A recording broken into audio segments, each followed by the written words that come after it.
નમસ્કાર મિત્રો, એકવાર ફરીથી સ્વાગત છે તમારું આપણી યુટ્યુબ ચેનલમાં. જે ભરતીની આપણે ઘણા સમયથી રાહ જોઈ રહ્યા હતા, ફાઇનલી એ ભરતી છે બહાર પાડી દેવામાં આવી છે. જી હા મિત્રો, એસએસસી જીડીની ભરતી છે બહાર પાડી દેવામાં આવી છે, પરંતુ આ ભરતીમાં ઘણા નિયમોમાં ફેરફાર કરવામાં આવ્યો છે. હવે કયા નિયમમાં ફેરફાર કરવામાં આવ્યો છે તે અને ભરતીની સંપૂર્ણ માહિતી આજના વિડીયોમાં જોઈશું. તો વિડીયો છેલ્લે સુધી જોવા વિનંતી, અને જે લોકો આપણી ચેનલમાં નવા હોય તો પ્લીઝ આ ચેનલને સબસ્ક્રાઇબ કરી લ્યો, બાજુમાં આપેલા બેલ આઇકન પર ક્લિક કરી લો, કારણ કે આપણી ચેનલમાં સરકારી ભરતીની માહિતી સૌથી પહેલા અને સચોટ આપવામાં આવે છે. આગળ વાત કરીએ તો આ નોટિફિકેશન છે એસએસસી તરફથી બહાર પાડવામાં આવ્યું છે. પોસ્ટની વાત કરીએ તો પોસ્ટ રહેશે કોન્સ્ટેબલ જીડી. નોકરીનું સ્થળ રહેશે ઓલ ઇન્ડિયા, અને ફોર્મ ભરવાનું જે માધ્યમ છે તમારે ઓનલાઈન ફોર્મ ફિલઅપ કરવાનો રહેશે. હવે આગળ વાત કરીએ ઉંમર મર્યાદા શું રહેશે, તો તેમાં જોઈએ તો મિનિમમ છે એ 18 વર્ષથી લઈને 23 વર્ષ સુધીના કોઈ પણ ઉમેદવાર છે એ એપ્લાય કરી શકે છે, અને સરકારશ્રીના નિયમ મુજબ છે છૂટ લાગુ કરવામાં આવેલી છે, પણ જેમાં દરેક કેટેગરીના ઉમેદવાર માટે વધુમાં વધુ 3 વર્ષની છૂટ અહીંયા રાખવામાં આવી છે. એટલે કે 18 વર્ષથી લઈને વધુમાં વધુ 26 વર્ષ સુધી છે એ તમે ફોર્મ ભરી શકો છો.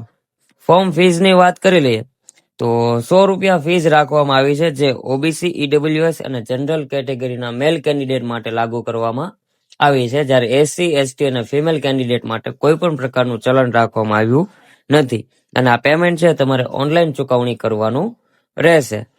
સિલેક્શન પ્રોસેસની વાત કરીએ તો તેમાં સૌપ્રથમ કોમ્પ્યુટર પરીક્ષા આપવાની રહેશે, જેમાં તમને 60 મિનિટનો સમય આપવામાં આવશે, જેમાં તમારે દરેક ખોટા જવાબમાં 0.5 છે માર્ક એ માઇનસ કરવામાં આવશે. એટલે કે 0.5 માર્ક માઇનસ પદ્ધતિએ પરીક્ષા લેવામાં આવશે, અને કોમ્પ્યુટર આધારિત પરીક્ષા છે એ તમારી લોકલ ભાષામાં અને ઇંગ્લિશ અને હિન્દી ભાષામાં લેવામાં આવશે.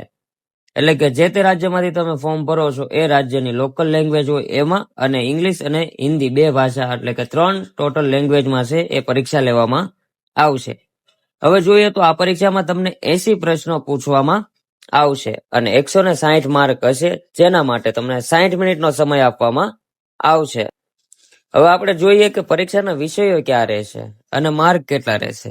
તો તમને જણાવી દઉં કે દરેક વિષયના એમસીક્યુ પ્રશ્નો પૂછવામાં આવશે, દરેક વિષયના 20 પ્રશ્નો પૂછવામાં આવશે, અને દરેક પ્રશ્નના 2 માર્ક રહેશે. હવે આપણે વિષય જોઈએ તો વિષયમાં રહેશે general intelligence and reasoning, general knowledge and awareness, mathematics અને ઇંગ્લિશ એન્ડ હિન્દી, એમ 4 વિષય રહેશે.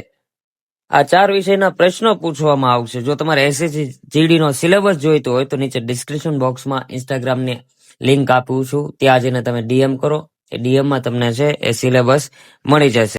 હવે આપણે ફિઝિકલની વાત કરીએ તો પુરુષ ઉમેદવાર માટે છે એ ઊંચાઈ, જેમાં જનરલ, ઓબીસી અને એસસી કેટેગરીના ઉમેદવાર માટે જે છે 170 સેન્ટીમીટરની હાઇટ રાખવામાં આવી છે, જ્યારે ફિમેલ માટે 157 છે.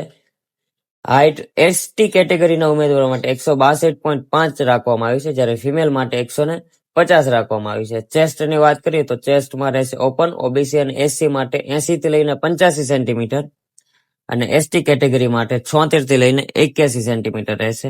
અને રનિંગની વાત કરીએ તો રનિંગ રહેશે 5 કિલોમીટર છે મેલ કેન્ડિડેટ માટે, 24 મિનિટમાં કમ્પ્લીટ કરવાનું રહેશે, અને ફિમેલ માટે છે 1600 મીટર છે 8.5 મિનિટમાં કમ્પ્લીટ કરવાનું રહેશે. હવે આપણે ફોર્મ ભરવાની તારીખની વાત કરીએ તો ફોર્મ છે તે 1 ડિસેમ્બર 2025 થી ફોર્મ ભરવાના શરૂ થઈ ગયા છે, જેની છેલ્લી તારીખ છે 31 ડિસેમ્બર 2025 સુધીમાં તમારે ઓનલાઈન ફોર્મ ફિલઅપ કરવાના રહેશે, અને પેમેન્ટ છે તમારે 1 જાન્યુઆરી 2026 સુધીમાં કમ્પ્લીટ કરવાનું રહેશે. અને એક્ઝામની વાત કરીએ તો એક્ઝામની તારીખ છે એ ફેબ્રુઆરી થી લઈને એપ્રિલ સુધીમાં આવી શકે છે. ડેટ હજુ કોઈ ફિક્સ આપવામાં આવી નથી. હવે આપણે જગ્યાની વાત કરીએ તો આ ભરતીમાં હાલ અત્યારે કુલ 25,487 જગ્યા બહાર પાડવામાં આવી છે, જેમાં મેલ કેન્ડિડેટ માટે છે, પુરુષ ઉમેદવાર માટે છે 23,467 જગ્યા છે, જ્યારે મહિલા ઉમેદવાર માટે 2,020 જગ્યા પર આ ભરતી બહાર પાડવામાં આવી છે. હવે મેઇન ટોપિક ઉપર આવીએ તો લાયકાત શું રહેશે. તો મિત્રો તમને જણાવી દઉં કે 10 પાસ કોઈ પણ ઉમેદવાર છે કે જેની ઉંમર 18 થી લઈને 23 વર્ષમાં હોય અને ઉંમરમાં છૂટ લાગુ પડતી હોય તો 26 વર્ષ સુધીના કોઈ પણ ઉમેદવાર છે એ ફોર્મ ભરી શકે છે. લાયકાત ફક્ત 10 પાસ અહીંયા રાખવામાં આવી છે. અને ખાસ નોટ કરી લેજો કે આ ભરતીમાં તમારે લાઈવ ફોટો પાડવાનો હોય છે. પાસપોર્ટ ફોટા છે એ લાગુ કરવામાં આવ્યા નથી.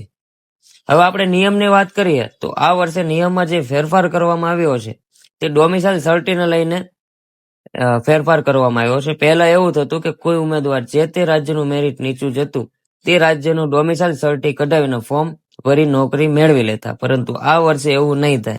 કારણ કે જ્યારે તમે ડોક્યુમેન્ટ વેરીફાઈ કરવા જશો પછી એસએસસી વાળા છે તે તમે જ્યાં રાજ્યનું સર્ટી આપ્યું છે તે રાજ્યમાં તમારું ઘર છે કે નહીં, જો છે તો કેટલા વર્ષથી તમે અહીં રહો છો તેની માહિતી મેળવીને જ તમને છે એ સિલેક્ટ કરવામાં આવશે. એટલે કે આ ભરતીમાં છે એ આ ડોમિસાઇલ સર્ટીને લઈને નિયમમાં ફેરફાર કરવામાં આવ્યો છે.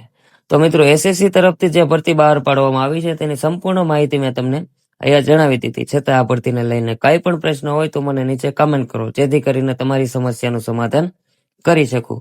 અને આવા જ પ્રકારના સરકારી ભરતીની માહિતી મેળવવા માટે અને જે લોકો હજુ સુધી આપણી ચેનલને સબસ્ક્રાઇબ ના કરી તો પ્લીઝ ચેનલને સબસ્ક્રાઇબ કરી લો, બાજુમાં આપેલા બેલ આઇકન પર ક્લિક કરી લો, જેથી જ્યારે પણ નવો વિડીયો અપલોડ કરું તો નોટિફિકેશન સૌથી પહેલા તમને મળે. એ સાથે મળીએ નેક્સ્ટ વિડીયોમાં.